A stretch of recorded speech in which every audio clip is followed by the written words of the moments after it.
Πριν ξεκινήσει το βίντεο, θέλω να ευχαριστήσω όλα τα μέλη του καναλιού που βοηθούν το έργο μας εδώ, στην πρακτική σκέψη, έμπρακτα κάθε μήνα με τις δωρεές τους. Αν επιθυμείς και εσύ να βοηθήσεις την προσπάθειά μας για έρευνα και μετάδοση της γνώσης, πάτα το κουμπάκι συμμετοχή κάτω από το βίντεο ή εναλλακτικά τον σύνδεσμο της PayPal στην περιγραφή του βίντεο.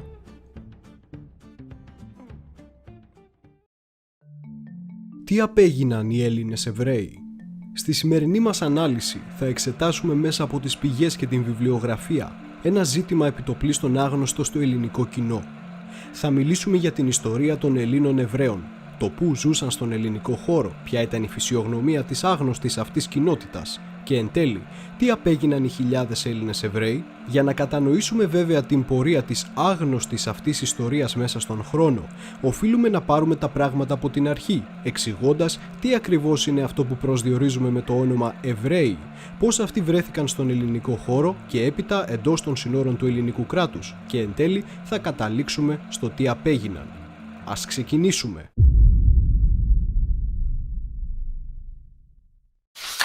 Βρισκόμαστε στα τέλη του 15ου αιώνα στην Μεσόγειο και στα ανατολικά η Οθωμανική Αυτοκρατορία εδώ και δεκαετίες έχει καταστρέψει το Βυζάντιο και απλώνει την κυριαρχία της όλο και περισσότερο πάνω στον χάρτη. Η ιστορία όμως μας οδηγεί να εστιάσουμε στην Ισπανία, όπου αφού οι Ισπανοί ντόπιοι ανακατέλαβαν την Ιβηρική τους Χερσόνησο από τους Άραβες εισβολής με την Reconquista, αποφάσισαν να μην είναι πια τόσο ανεκτικοί με άλλες εκτός του χριστιανισμού θρησκείες στην χώρα τους. Προφανώς, οι μουσουλμανικοί πληθυσμοί πήγαν για κεμπάμπ με συνοπτικές διαδικασίες, αλλά υπήρχε μία ακόμη ομάδα ανθρώπων που ήταν κάπως στην μέση στην όλη υπόθεση. Αυτοί ήταν οι Σεφαραδίτες Εβραίοι της Ισπανίας, οι οποίοι κατά τη διάρκεια της μουσουλμανικής κατοχής της Ισπανίας υποστήριξαν την μεριά των Αράβων εναντίον των Χριστιανών.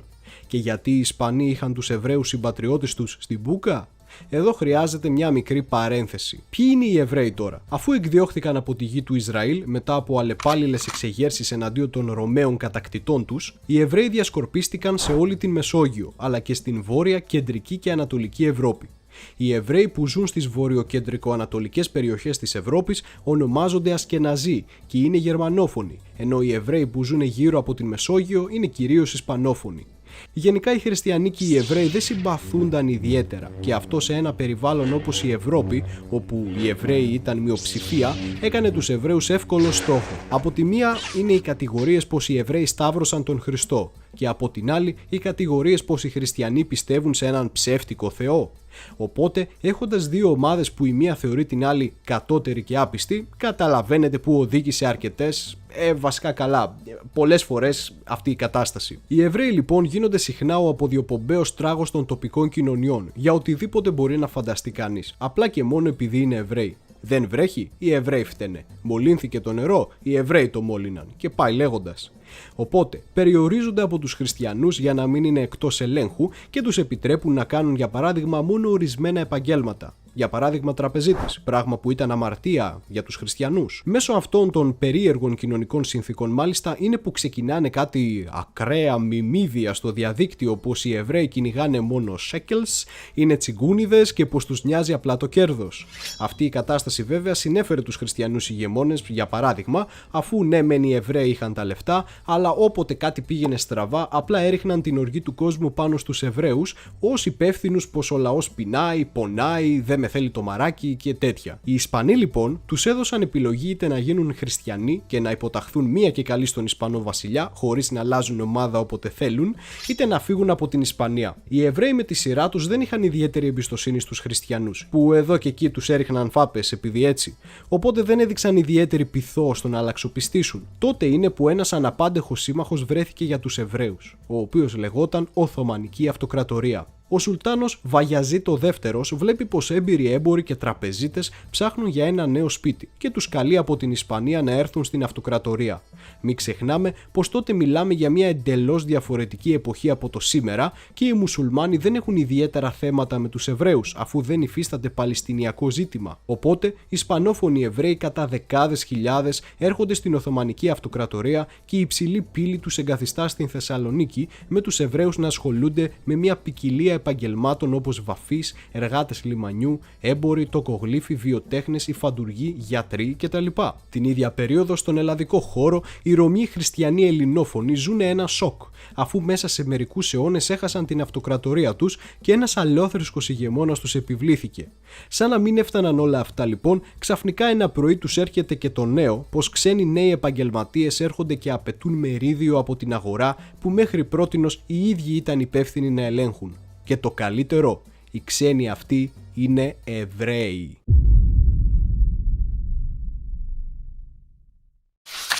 Τα πράγματα στην αυτοκρατορία βέβαια κυλούν ομαλά μέχρι που στα τέλη του 17ου αιώνα η αυτοκρατορία έχει οικονομική κρίση, πράγμα που αυξάνει τους φόρους και οι Εβραίοι είχαν άμεση επίπτωση από αυτό. Οι Εβραίοι σκεπτόμενοι πρακτικά τότε, αποφασίζουν να ρίξουν τις τιμές τους προκειμένου να χτυπήσουν τους ανταγωνιστές τους. Αυτό δεν άρεσε και πολύ στους Έλληνες βέβαια. Και συνάματέθηκαν από τους Οθωμανούς φοροεισπράκτορες των αυξημένων φόρων, πράγμα που επίσης δεν άρεσε στους Έλληνες βέβαια. Τότε είναι μάλιστα που κατά τον 18ο αιώνα ο Άγιος Κοσμάς ο Αιτωλός αρχίζει περιοδίες στον ελλαδικό χώρο και μιλάει στους χριστιανούς για την ανάγκη ξεσηκωμού εναντίον των μουσουλμάνων, αλλά ταυτόχρονα καλεί και σε μποϊκοτάζ των Εβραίων προκειμένου να υποστηριχθούν οι χριστιανοί έμποροι και πολιτές, πράγμα που δεν άρεσε στους Εβραίους βέβαια. Αυτά τα αθώα και απλά γίνονται μέχρι που έρχεται η Ελληνική Επανάσταση του 1821 και το πράγμα ξανά αγριεύει. Όπως σημειώσαμε πριν, στους Εβραίους ως πιο έμπιστους τους δόθηκε η ευκαιρία να ενταχθούν στην Οθωμανική κρατική μηχανή και να ταυτίσουν τον εαυτό τους ως συνεργάτες των μουσουλμάνων στα μάτια των χριστιανών. Οπότε, όταν ξεκινάει η Επανάσταση του 1821, μαζί με τους Τούρκους χτυπιούνται και οι Εβραίοι από τους επαναστάτες χωρίς έλεος. Οι Εβραίοι συντάχθηκαν με τους Οθωμανούς το 1821 γιατί θεώρησαν πως πρώτον αυτοί θα νικήσουν και αποτελούσαν την νόμιμη αρχή και δεύτερον επειδή είχαν τραβήξει 1.000 μύρια από τους χριστιανούς που τους έκαναν εμπάργκο στα μαγαζιά τους, ενώ οι Οθωμανοί τους έδωσαν ασφάλεια όταν βρέθηκαν στην εξορία. Τούτο όμως τους κόστισε πολύ. Στην Τριπολιτσά, για παράδειγμα, οι Εβραίοι σφάχτηκαν κατά χιλιάδες κατά την άλωσή της τον Σεπτέμβριο του 1821, επειδή είχαν λεφτά ως τραπεζίτες και οπότε it's free real estate, αλλά και επειδή λίντσαραν μαζί με τους Τούρκους τον Πατριάρχη Γρηγόριο τον Πέμπτο, ο οποίος ονομάστηκε μάρτυρας από τους επαναστάτες. Οι Εβραίοι λοιπόν εκδιώχθηκαν από την Ελλάδα κατά την Δεκαετή Επανάσταση και έτσι οι Εβραίοι εκτός Ελλάδος απέκτησαν αρνητική εικόνα για τους Έλληνες. Κατά τον 19ο αιώνα λοιπόν και εν μέσω τέτοιων γεγονότων, οι Εβραίοι άρχισαν να προβληματίζονται για την ταυτότητά τους και το εγώ τους. Μην ξεχνάμε πως παρόλο που μιλάμε για εποχή μετά την Γαλλική Επανάσταση, δεν σημαίνει πως όλες οι προεθνικές κοινωνικές ομάδες ανθρώπων έφτασαν στο να ανακαλύψουν τι θα πει να ανήκει σε ένα έθνος και να αυτοπροσδιορίζονται ως μέλη της ευρύτερης τους αυτής οικογένειας.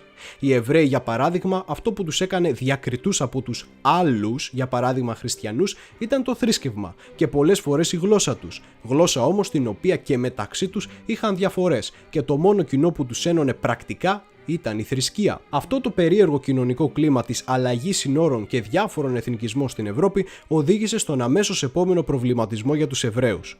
Σε ποιο κράτος είμαστε τελικά πιστοί και ποιο νόμο υπηρετούμε? Τις περισσότερες φορές οι Εβραίοι, για να είναι σίγουροι, απλά πήγαιναν με αυτόν που τους ευεργέτησε ή με τον κυρίαρχο, αλλά αυτό άρχισε να φαίνεται πως δεν αρκεί ως πολιτική κίνηση και πόσο μάλλον άρχισε να μην πείθει ιδιαίτερα. Υπήρξαν οπότε διάφορα ρεύματα σκέψης στις τάξεις του Εβραϊσμού για το τι πρέπει να γίνει. Κάποιοι θεώρησαν πως οι Εβραίοι πρέπει να βγουν από τις συνοικίες τους και απλά να ενταχθούν στα εκάστοτε τοπικά έθνη ως πολίτες απλά άλλου θρησκεύματος και να αυτοπροσδιορίζονται, για παράδειγμα, ως Γάλλοι ή Γερμανοί Εβραίοι.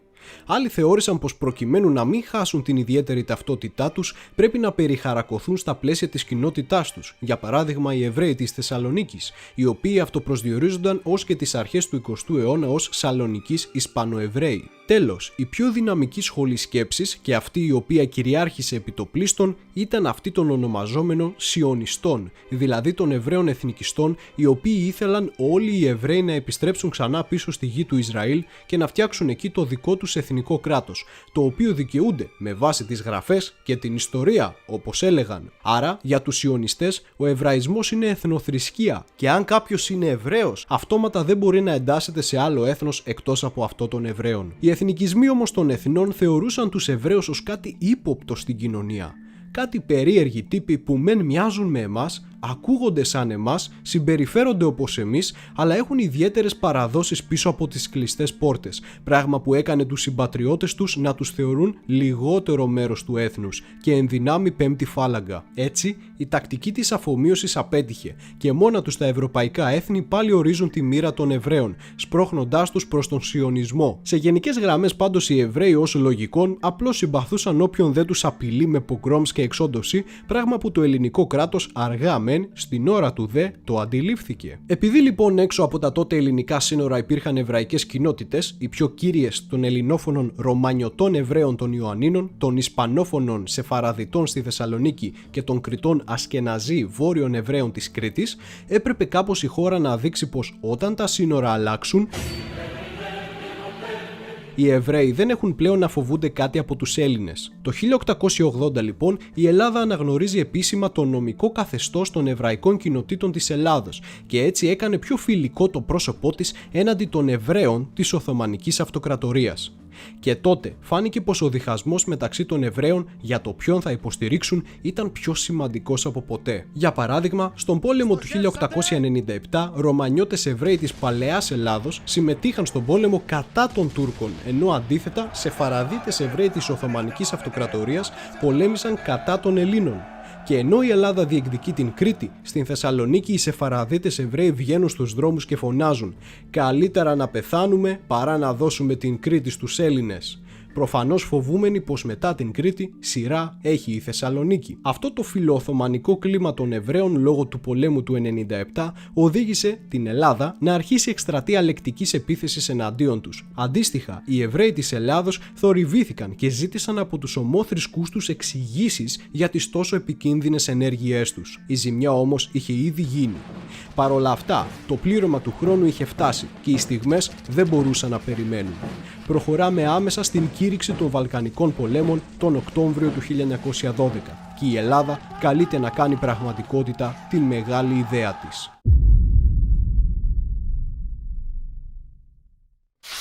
Τέλη Οκτωβρίου 1912, ο ελληνικός στρατός εισέρχεται εντός της Θεσσαλονίκης και η κεντρική Μακεδονία καταλαμβάνεται. Τα αισθήματα στην πόλη είναι διάφορα. Από την μία, οι μουσουλμάνοι είναι ανήσυχοι με τη νέα κατάσταση. Οι Βούλγαροι απογοητευμένοι που δεν πρόλαβαν αυτοί. Οι Έλληνες καταχαρούμενοι που επιτέλους είναι μέρος της Ελλάδος. Αλλά η πλειοψηφία των κατοίκων της Θεσσαλονίκης δεν είναι καθόλου ευχαριστημένοι με τη νέα κατάσταση. Και αυτοί είναι οι Εβραίοι. Βέβαια, ξανά αυτό δεν σημαίνει πως όλοι οι Εβραίοι του ελλαδικού χώρου τήρησαν ίδια στάση. Για παράδειγμα, στους Βαλκανικούς πολέμους το 1913 οι Εβραίοι των Ιωαννίνων στήριξαν τον ελληνικό στρατό προκειμένου να πάρει τα Ιωάννινα και πολέμησαν με το μέρος του κατά των Οθωμανών. Στην Θεσσαλονίκη όμως, τα οικονομικά συμφέροντα και το γεγονός πως ήσαν Ισπανόφωνοι Σεφαραδίτες τους έκανε να εναντιωθούν στην προσάρτηση της Θεσσαλονίκης στην Ελλάδα. Οι Θεσσαλονικείς Εβραίοι θεωρούσαν πως η αλλαγή των συνόρων θα καταστρέψει το εμπόριό τους, πράγμα που έγινε, και πριν ακόμα η πόλη γίνει ελληνική, αυτοί μιλάνε για διεθνοποίηση της Θεσσαλονίκης ως λιμάνι χωρίς δασμούς. Αυτό για τους Έλληνες ήταν μια ακόμη απόδειξη πως οι Εβραίοι δεν είναι πιστοί στον ελληνισμό και συνάμα ακόμα και οι σιωνιστές αντιτέθηκαν στο σχέδιο των Εβραίων της Θεσσαλονίκης, γιατί αν πραγματοποιούνταν, το επιχείρημά τους πως ο Εβραϊσμός θέλει δικό του ξεχωριστό κράτος για να προστατεύεται θα έχανε ισχύ. Και τώρα έρχεται να μπει στο παιχνίδι ο φίλος μας, ο Βενιζέλος. Οι Βενιζελικοί αυτοπροσδιορίζονταν ως φιλελεύθεροι και μεταξύ των πολιτικών τους ήθελαν την προώθηση της ιδέας της πολιτιότητας μεταξύ των πολιτών του ελληνικού κράτους ανεξαρτήτως θρησκείας και οπότε πίεζαν τους Εβραίους να πάρουν θέση έναντι των υποχρεώσεών τους. Από την πλευρά τους οι Εβραίοι δεν είχαν ιδέα τι είναι όλα αυτά τα μοντέρνα της Ευρώπης και έβλεπαν τον εαυτό τους ως κοινότητα με δικούς τους νόμους που αφού ως σύνολο πληρώνει φόρο στην υψηλή αρχή δεν την ενοχλεί κανείς.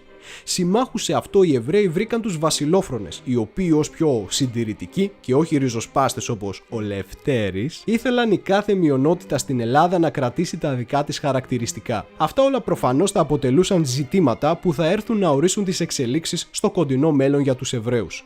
Η Θεσσαλονίκη τα επόμενα χρόνια θα γίνει πεδίο αντιπαράθεσης κατά τον Πρώτο Παγκόσμιο Πόλεμο και τον εθνικό διχασμό μεταξύ Βενιζελικών και Βασιλοφρόνων, με τους Εβραίους να βρίσκονται στο κομμάτι του κυκλώνα αυτού, ο οποίος θα έρθει να προσθέσει στους Εβραίους εντός Ελλάδος και μια τέταρτη κατηγορία, τους κομμουνιστές Εβραίους. Οι Εβραίοι, όπως είπαμε, είχαν τη λογική τάση να μένουν πιστοί σε διοικήσεις που δεν επιθυμούν να τους εξοντώσουν. Με την άνοδο των ιδεολογιών στις αρχές του 20ου αιώνα, την ίδια τακτική έπραξαν και σε αυτόν τον τομέα. Που αποφάσισαν να ενταχθούν? Μα προφανώς σε μια διεθνιστική ιδεολογία, την οποία δεν ενδιέφερε ποια είναι η καταγωγή σου ή η εθνικότητά σου, τον κομμουνισμό.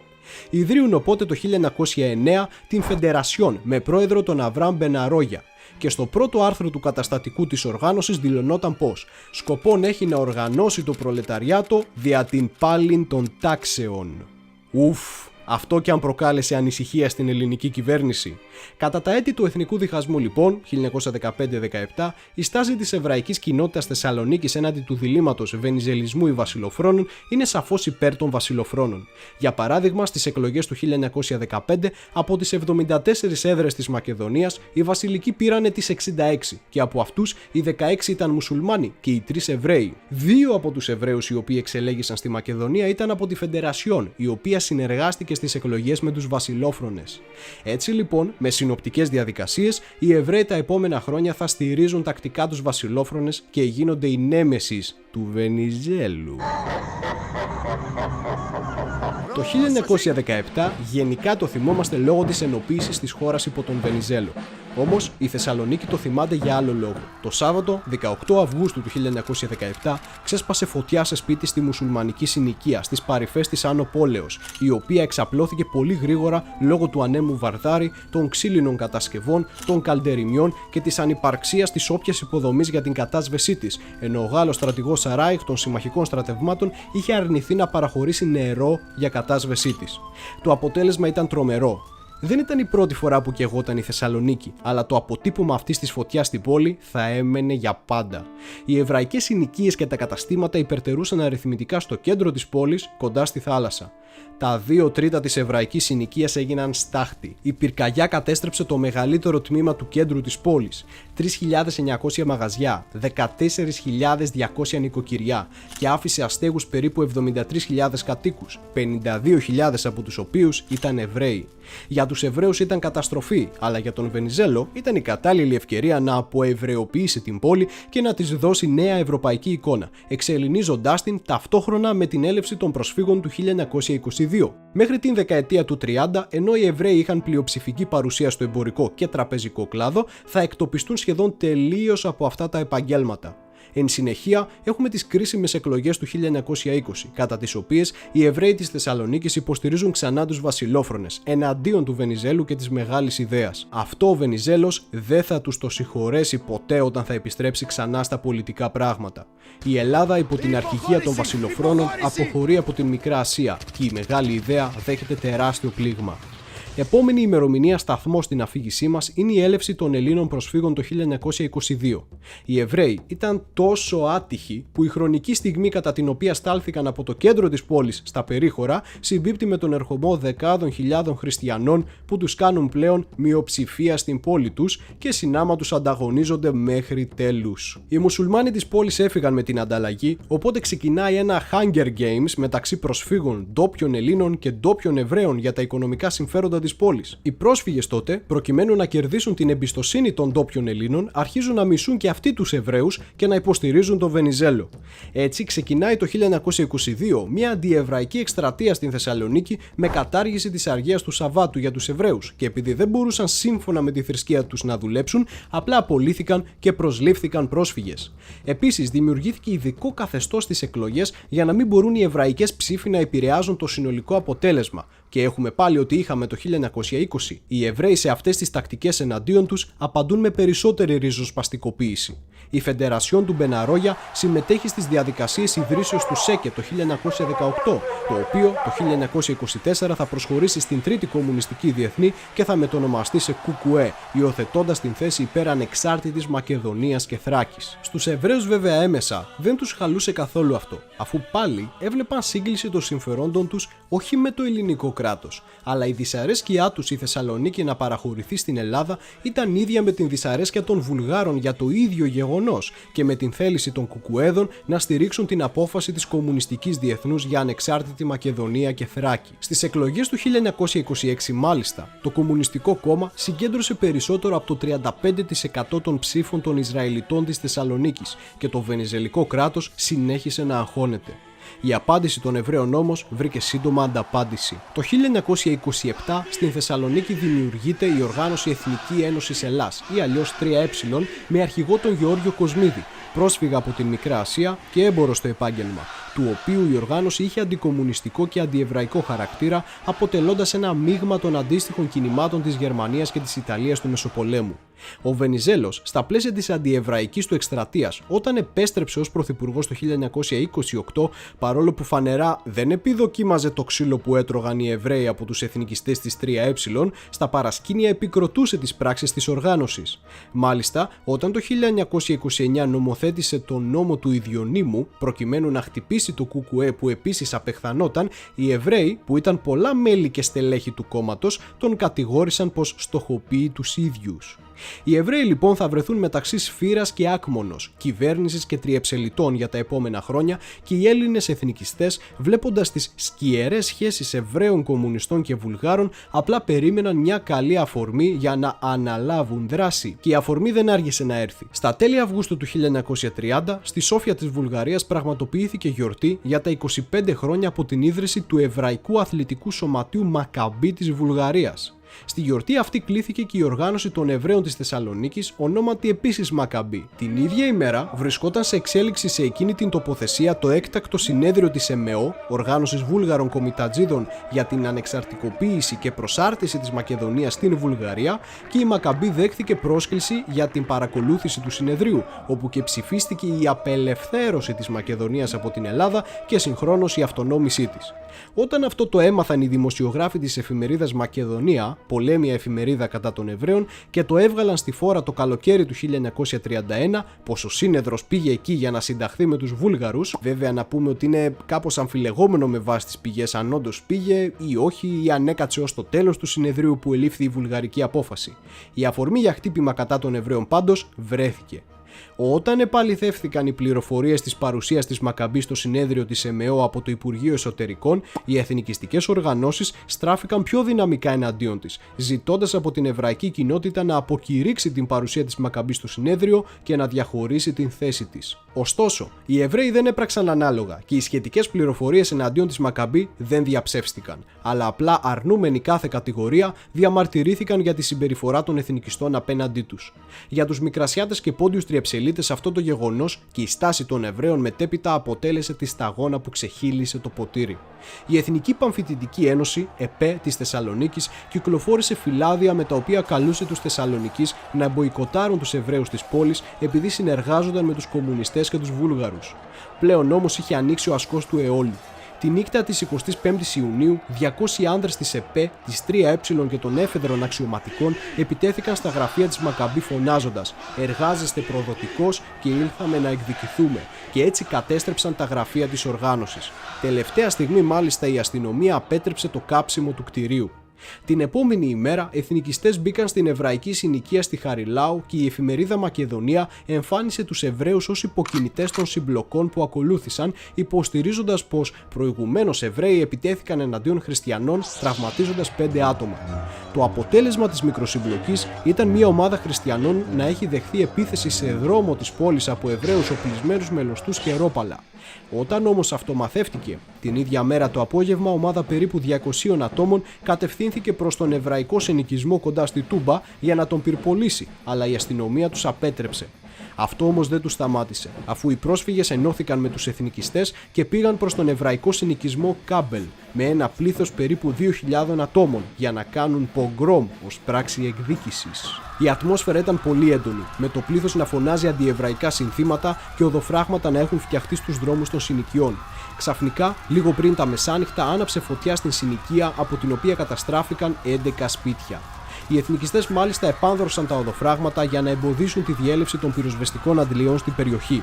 Με αυτόν τον τρόπο, η ημέρα εκείνη έδωσε ένα ακόμη πλήγμα στην εβραϊκή κοινότητα της πόλης και η δικαιοσύνη πλέον θα έκρινε τα γεγονότα.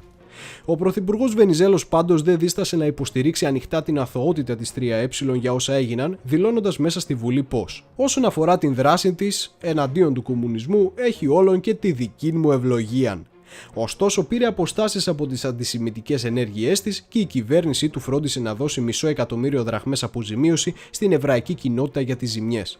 Παρόλα αυτά, κατηγορούμενοι της οργάνωσης συνελήφθησαν από τις αρχές και δρομολογήθηκε δίκη το 1932, η οποία και έγινε στην Βέρεια για να μην υπάρξουν ταραχές στην Θεσσαλονίκη. Στην δίκη όμως δεν βρέθηκαν στοιχεία εναντίον τους και όλοι αφέθηκαν ελεύθεροι.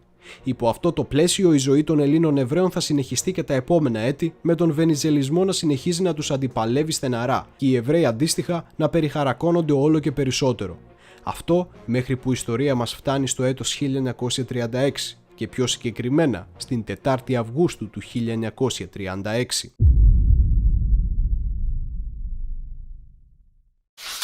Αφού την 4η Αυγούστου ο πρωθυπουργός Ιωάννης Μεταξάς ανακοίνωσε πως αναβάλλονται οι δημοκρατικές λειτουργίες στην Ελλάδα και ο ίδιος πλέον είναι δικτάτορας, για πρώτη φορά μετά από χρόνια οι Εβραίοι αρχίζουν να αντιμετωπίζονται διαφορετικά από το ελληνικό κράτος. Το καθεστώς του Μεταξά, πέραν από απολυταρχικό και αντικομμουνιστικό, ήταν ένα εθνικιστικό καθεστώς ως προς την κοσμοαντίληψή του. Αυτό σημαίνει πως δεν λάμβανε υπόψη τις αρχές περί πολιτιότητας έτσι όπως τις αντιλαμβάνονταν οι Βενιζελικοί, αλλά η βάση του για την ένταξη των πολιτών στο εθνικό σύνολο ήταν η κοινή ελληνική καταγωγή, ανεξαρτήτως θρησκείας, παρόλο που φυσικά προωθούνταν ο χριστιανισμός ως πλειοψηφική θρησκεία στην χώρα. Το μόνο που ενδιέφερε το καθεστώς ήταν οι πολίτες να μην ήταν κομμουνιστές, να μένουν πιστοί σε αυτό και να μην έμεσα ή άμεσα τάσσονται υπέρ μιας εχθρικής για την Ελλάδα δύναμης. Βλέπε Σλαβόφωνοι της Μακεδονίας που κυνηγήθηκαν διότι ταυτίζονταν με τους Βούλγαρους. Γι' αυτό εξάλλου η μεταξική δικτατορία δεν είχε καθόλου αντισημιτικά χαρακτηριστικά ούτε στις πρακτικές της ούτε στις ιδέες της. Συνάμα με την αλλαγή της πολιτικής, στην Θεσσαλονίκη πλέον μεγάλωνε μια νέα γενιά Ελλήνων Εβραίων, οι οποίοι εξ αρχής γεννήθηκαν μέσα στην πραγματικότητα του ελληνικού κράτους και δεν είχαν τους προβληματισμούς των γονιών τους. Η γενιά αυτή μιλούσε άπτεστα τα ελληνικά, υπηρέτησε στον ελληνικό στρατό και διασκέδαζε με την ελληνική μουσική. Η γενιά αυτή λοιπόν ήταν που ο Μεταξάς είδε πως μπορεί να αφομοιωθεί στην ελληνική πραγματικότητα και να δώσει πράγματα στην Ελλάδα. Ο Υπουργός Διοικήσεως Πρωτευούσης Κώστας Κοντζιάς του Μεταξά ανέφερε: Οι Ισραηλίτες, άνθρωποι πατριώτες της εργασίας, άνθρωποι της οικογένειας, στοιχεία συντηρητικά, σύσσωμοι υπηρετούν τας κατευθύνσεις του αρχηγού της κυβερνήσεως και ανεπιφύλακτα και άνευ ουδενός χώρου ως εις άνθρωπος πιστεύουν τον Ιωάννη Μεταξά. Οι Εβραίοι ανταποκρίθηκαν στα θετικά αυτά μηνύματα και στο πλαίσιο αυτό έγινε δεξίωση από τον αρχιραβίνο τους στον Υπουργό Κοντζιά, με σχετικούς λόγους και εκδηλώσεις από την νεολαία της Μακάμπη, προκειμένου να κλείσουν και οι παρεξηγήσεις που δημιουργήθηκαν στις αρχές της δεκαετίας του 30 με την οργάνωση. Έτσι, οι Εβραίοι άρχισαν να συμμετέχουν έντονα στις εθνικές εορτές και το όνομα του Ιωάννη Μεταξά γράφτηκε στη Χρυσή Βίβλο της Παλαιστίνης. Ενδιαφέρουσα επίσης ήταν η παρουσίαση από τον ίδιο τον αρχιραβίνο Κόρετς της σύνδεσης ελληνικού και ισραηλιτικού στοιχείου στο πλαίσιο του νέου κράτους, καθώς τονιζόταν ότι έχει επέλθει συναδέλφωση των δύο λαών και ότι οι Εβραίοι πλέον υπό το ένδοξο σκύπτρο του βασιλέως Γεωργίου και την δροσερήν πνοήν της εθνικής αναγεννήσεως έχουν την δυνατότητα να αναπτύξουν όλα στον τα ζωτικάς δυνάμεις και την ενεργητικότητά των δια το καλόν της κοινής πατρίδος. Για το καλό της κοινής πατρίδος λοιπόν, όταν την 28η Οκτωβρίου του 1940 οι Ιταλοί παρέδωσαν το τελεσίγραφο στον Ιωάννη Μεταξά, οι Έλληνες Εβραίοι στάθηκαν δίπλα στους συμπατριώτες τους και κατατάχθηκαν και αυτοί για να πάνε στο μέτωπο. Οι Εβραίοι κατατάχθηκαν στο 50ο Σύνταγμα Πεζικού, ονομαζόμενο Σύνταγμα Κοέν, και πολέμησαν στην Πίνδο κατά χιλιάδες. Περίπου 12.000 Έλληνες Εβραίοι πολέμησαν στην πρώτη γραμμή του μετώπου, με 500 περίπου να πέφτουν μαχόμενοι και άλλους 3.700 να τραυματίζονται στις μάχες. Ο πιο ξακουστός από αυτούς ήταν ο αντισυνταγματάρχης Μαρδοχέος Φριζής, ο οποίος ήταν επικεφαλής της 8ης Μεραρχίας και κατάφερε τις πρώτες ημέρες της Ιταλικής επίθεσης να σταματήσει την προέλαση της επίλεκτης Μεραρχίας Τζούλια στην Πίνδο και να πιάσει εχμαλώτους εκατοντάδες Ιταλούς, μπαίνοντας μετά, κατά την αντεπίθεση, απελευθερωτή στην Κόνιτσα. Ο Φριζής έπεσε μαχόμενος τον Δεκέμβριο του 1940 κατά τη διάρκεια αεροπορικής επίθεσης των Ιταλών και ο Μεταξάς τον ανακήρυξε ήρωα της Ελλάδος. Με την είσοδο των Γερμανών όμως στον πόλεμο κατά της Ελλάδος τον Απρίλιο του 1941 τα πράγματα αλλάζουν.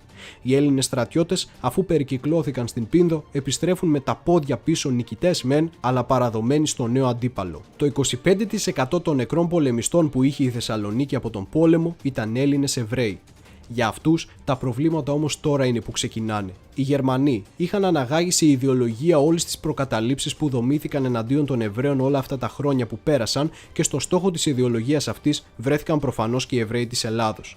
Δεν είχε καμία σημασία που το στερεότυπο του πλούσιου ύπουλου Εβραίου που θέλει να καταστρέψει τον τόπο του δεν συνάδε καθόλου με τους βιοπαλαιστές Εβραίους της Ελλάδος εκείνου του καιρού. Οι εντολές ήταν εντολές για τις κατοχικές δυνάμεις. Όλα ξεκινάνε όταν το 1942 οι ελληνικές κατοχικές αρχές της Θεσσαλονίκης έκαναν παράπονα στους Γερμανούς πως μόνο οι χριστιανοί της πόλης υποβάλλονται σε δημόσια εργασία ή τους παίρνουν αγαθά ως φόρο. Οι Εβραίοι γιατί όχι? Οπότε με αφορμή αυτό το 1942 οι Γερμανοί μάζεψαν περίπου 7.000 Εβραίους άνδρες στην πλατεία Ελευθερίας με σκοπό, όπως τους είπαν, να πάρουν την κάρτα εργασίας τους. Τελικά κατέληξαν να τους έχουν παρατεταγμένους επί ώρες κάτω από τον ήλιο και να τους υποβάλουν σε διάφορες αθλητικές δοκιμασίες για εξευτελισμό στη μέση του δρόμου. Στο τέλος τους άφησαν να φύγουν, αλλά τώρα που είδαν πως μπορούν να τους μαζέψουν σε ένα μέρος θα το αξιοποιήσουν για το μέλλον. Μάλιστα, μετά από μερικές μέρες πήραν κάποιους από αυτούς όντως ως εργάτες προκειμένου να δουλεύουν στη Μακεδονία για να ξαναφτιάξουν τις υποδομές που χάλασε ο υποχωρούντας ελληνικός στρατός. Εκατοντάδες πέθαναν από τις κακουχίες και τις αρρώστιες. Οι Εβραίοι μπροστά σε όλα αυτά θεωρούσαν πως έχουν να κάνουν με ένα ακόμα έθνος που δεν τους συμπαθεί και δεν μπορούσαν να φανταστούν τι σχεδίαζαν πραγματικά οι Γερμανοί. Εξάλλου, το ολοκαύτωμα και ο τακτικός αφανισμός τους ήταν κάτι το κρυφό που δεν διατυμπανιζόταν προς τα έξω. Οπότε, γι' αυτόν τον λόγο οι Εβραίοι δεν αντέδρασαν έντονα σε όσα γίνονταν, αφού πίστευαν πως θα τελείωναν κάποια στιγμή τα καταπιεστικά μέτρα. Το πώς θα τελείωναν όμως ήταν το ζήτημα. Το Δεκέμβριο του 1942 το πράγμα χειροτέρεψε όταν οι Γερμανοί έστειλαν Έλληνες εργάτες να σπάσουν το εβραϊκό νεκροταφείο της Θεσσαλονίκης, καταστρέφοντας 100.000 τάφους, ενώ πέταξαν τα κόκαλα στην γύρω περιοχή και τα μάρμαρα των τάφων τα έκαναν πισίνα για τα κατοχικά στρατεύματα. Το 1943 οι Γερμανοί μεταφέρουν τους Εβραίους στο γκέτο Βαρώνου Χίρς και τους επιβάλλουν να φορούν το κίτρινο αστέρι, ενώ τους περιορίζουν μέσα στο γκέτο εντός της πόλης, από το οποίο απαγορεύεται να βγουν. Και πώς γίνεται να μην αντέδρασε κανείς σε αυτό? Αυτό που φαίνεται να συνέβη είναι ότι ο αρχιραβίνος Κόρετς, ένας ασκεναζί γερμανόφωνος Εβραίος, έχοντας γνωρίσει τη Γερμανία στη διάρκεια των σπουδών του πριν το ναζιστικό καθεστώς, διατηρούσε όμορφες αναμνήσεις, οι οποίες δεν του επέτρεπαν να δει με καθαρή ματιά τα γεγονότα. Ενδεχομένως, αυτοί ήταν οι λόγοι που τον έκαναν να προσπαθεί να συνεννοηθεί με τις γερμανικές αρχές μέχρι τέλους. Μάταια όμως. Την άνοιξη του 1943 ανακοινώθηκε πως οι Εβραίοι θα μεταφέρονταν με τρένα στο στρατόπεδο συγκέντρωσης στο Auschwitz για καταναγκαστική εργασία. Οι Εβραίοι θεωρούσαν πως απλά θα πάνε να φτιάξουν κανένα δρόμο απλά στην Πολωνία και θα ξαναγυρίσουν κάποια στιγμή. Έκαναν λάθος. Η κυκλοφορία έξω από τον γκέτο απαγορεύθηκε, με φύλαξη τόσο από ελληνική φρουρά όσο και από την εβραϊκή πολιτοφυλακή, οι οποίοι αποτελούνταν από περίπου 250 Εβραίους που είχαν δηλώσει εθελοντικά συμμετοχή και με ιδιαίτερη βιαιότητα επιτηρούσαν τους ομοθρήσκους τους. Η καταστροφή των Εβραίων της Ελλάδος είχε πια αρχίσει. Ολόκληρες κοινότητες εξαφανίστηκαν εν μία νυχτή πανελλαδικώς. Η κατοχική κυβέρνηση σχεδίαζε την παραχώρηση περιουσιών 50.000 Ελλήνων Εβραίων πολιτών που μόλις είχαν εκτοπιστεί σε Έλληνες χριστιανούς πολίτες πρόσφυγες διαφόρων κατηγοριών. Ωστόσο, συχνά επικρατούσε η γνώμη των Γερμανών για το ποιοι θα επιμελούνταν τις περιουσίες και οι Έλληνες πρόσφυγες παραμελούνταν προκειμένου να ευνοηθούν συνεργάτες των Γερμανών. Οπότε, αν στην Θεσσαλονίκη βλέπετε μαγαζιά με έτος ιδρύσεως 1943-1944, οι ιδιοκτησίες που ελήφθησαν από κάποιον εκείνα τα έτη, τώρα ξέρετε πως είναι πολύ σάσους αμόγκους. Τι ήταν αυτό τώρα που καθόριζε ποιοι Εβραίοι επιβίωναν ή όχι? Σίγουρα ένα σύνολο παραγόντων. Ο βαθμός αφομοίωσης κάθε κοινότητας, ο ανθρωπισμός των ελληνικών αρχών και σπανιότερα των κατά τόπους Γερμανών διοικητών, η φιλανθρωπία και η ευαισθητοποίηση των τοπικών κοινωνιών, των φορέων της εξουσίας και της εκκλησίας και η κατά τόπους ανάπτυξη του αντιστασιακού κινήματος έπαιξαν τον ρόλο τους στην διάσωση ή μη των Εβραίων της κάθε περιοχής. Από ένα σύνολο 72.000 περίπου Εβραίων που ζούσαν στον ελλαδικό χώρο στις αρχές του 1941, θανατώθηκαν περίπου 59.000 μέχρι το τέλος της γερμανικής κατοχής. Ως την αποχώρηση των Γερμανών από την Ελλάδα τον Οκτώβριο του 1944, οι περίπου 2.000 Εβραίοι των Ιωαννίνων εξαφανίστηκαν για πάντα. Στη Κέρκυρα οι περίπου 2.000 Εβραίοι εξαφανίστηκαν, με μόνο περίπου 100 και κάτι να επιζούν του ολοκαυτώματος. Οι Εβραίοι της Κρήτης, περίπου 300 άτομα, πνίγηκαν όταν πλοίο από τα Χανιά που τους μετέφερε στην ηπειρωτική χώρα το βύθισαν οι Άγγλοι. Οι Άγγλοι? Οι περίπου 1500 Εβραίοι των Δωδεκανήσων επίσης εξαφανίστηκαν, οι περισσότεροι από 4.000 Εβραίοι της βουλγαροκρατούμενης ζώνης παραδόθηκαν από τους Βούλγαρους στους Γερμανούς και εξολοθρεύτηκαν, ενώ από την Θεσσαλονίκη, από τους περίπου 50.000 Εβραίους της πόλης, μόλις 2.000 κατάφεραν να επιστρέψουν μετά το ολοκαύτωμα πίσω στην Θεσσαλονίκη. Εξαιρέσεις αποτελούν η Αθήνα, η ευρύτερη περιοχή της Θεσσαλίας και η Ζάκυνθος για ξεχωριστούς λόγους. Στην Αθήνα, η συνεργασία τοπικών αρχών, εκκλησίας, ΕΑΜ και εβραϊκής κοινότητας έπαιξε σημαντικότατο ρόλο στο να σωθούν εκατοντάδες Εβραίοι της Αθήνας. Όσον αφορά την Θεσσαλία, είναι γεγονός ότι η οργανωμένη αντίσταση του ΕΑΜ ήταν δραστήρια στην περιοχή και βοήθησε στο να κρυφτούν ή να καταφύγουν στο βουνό Εβραίοι, με αποτέλεσμα λιγότερο από το 1 τρίτο τους να πέσει στα χέρια των Γερμανών. Όσον αφορά τη Ζάκυνθο, εκεί ο Δήμαρχος και ο Μητροπολίτης αρνήθηκαν να δώσουν στους Γερμανούς τα ονόματα των Εβραίων κατοίκων και έτσι έδωσαν χρόνο στους Εβραίους να κρυφτούν στα βουνά ή σε σπίτια χριστιανών. Στο Auschwitz, οι Έλληνες Εβραίοι αντιμετωπίζονταν από τους υπόλοιπους έγκλειστους ή τους φρουρούς τους ως απλά Έλληνες και έτσι τους αποκαλούσαν.